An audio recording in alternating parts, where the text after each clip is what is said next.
So this is the hidden truth about the war. And this is where his trail ends as well.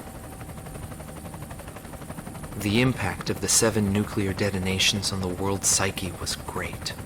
Those who witnessed the carnage went on to organize a global arms reduction. Perhaps they were admonishing themselves. Furthermore, the existence of V2 was concealed. The events that occurred after the war faded from people's memories, and these men were also sealed away from history. Maybe this was one path to achieve peace. And here the curtain falls on this story. However, that does not mean their own stories came to an end. I fly under the code of knighthood. It's no surprise, since we soldiers are the descendants of the Belkan Knights. We protect the meek and give our lives for honor, but that does not mean that we are generous, since generosity will cost us our lives.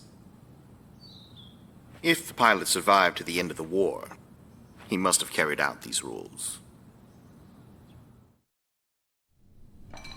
I bailed out and landed here. The captain was gone. I've lived a comfortable life since then, and I probably have him to thank for that.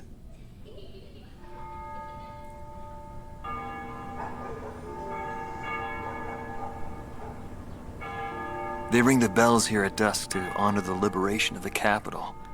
It signals peace, but to me, they are the sounds of death.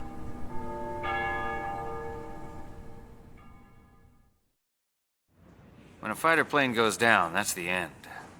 It disintegrates into pieces. Incinerated beyond recognition. It's a scary thought. But it also makes you feel alive. I left the military, but I still fly that sky. But, it's pretty lonely up there all by myself. I'd love to fly with him again someday.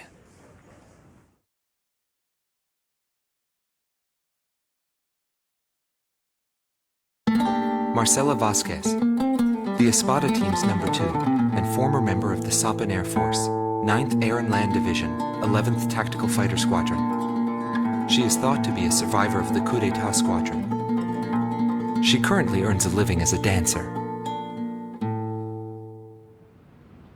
If the Demon Lord hadn't appeared, our lives might have been different. For me, it wasn't about flying or ideals. Most of all, it was about him, my flight lead. Our mission was to escort the heavy command cruiser that was to act as transportation for the organization. And the Demon Lord appeared, as if to block our path. I will never forget his overwhelming power. One by one, my comrades were shot down, and then the mother bird we were supposed to protect. We survived after the fight. We left our organization and returned to the ground together. But he was heavily wounded. He soon passed away, leaving me behind. We were only able to spend a short time together in peace and quiet. But I don't blame anyone. The regret and suffering that remained after that battle were also what he had given me. They're among the precious few things he left behind.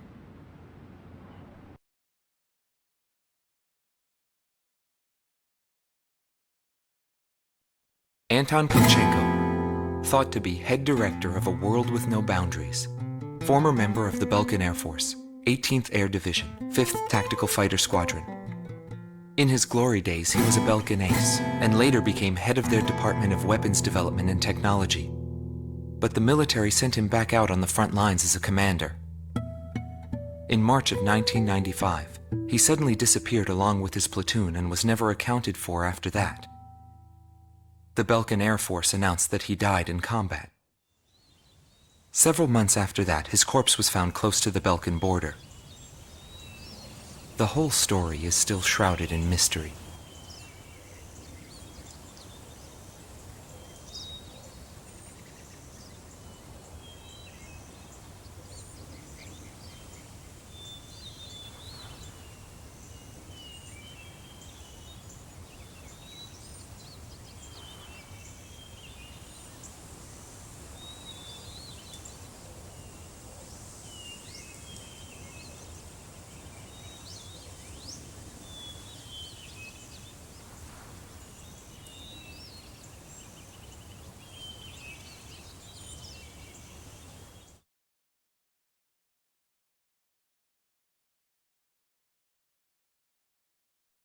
Larry Falk, also known as Solo Wing Pixie. GALM Team's number 2, and member of the Ustio Air Force, 6th Air Division, 66th Air Force Unit. That's right. This man was his buddy, and his enemy. I should have died that day, but I didn't. I dragged my wounded body and reached ground zero of the nuclear detonations. A barren, empty land. I felt an unbearable sadness when I witnessed that landscape. There were still people living there. They were the ones that saved me. It may be true that the world has no need of borders, but would getting rid of them really change anything? The world won't change for the better unless we trust people. Trust is vital in a peaceful world, but that will never happen. I'm still on the battlefield. Right now I'm near a border. I want to see for myself what borders really mean, and what their volition really is. I may not find what I'm looking for, but I still want to try. Anyway, that's what I've come to believe, and I think that's enough. Will he see this video? If you do meet him, give him a message for me. Yo, buddy. Still alive? And thanks, friend. See you again. The Demon Lord of the Round Table, a warrior who soared through the Belkan War, inspiring both fear and admiration. His presence filled the skies for but a few short months before he disappeared. Apart from that, nothing is known about him. I was never able to find out what kind of a person he really was. But whenever they talked about him, they always had a slight smile on their faces. That, perhaps, may be my answer.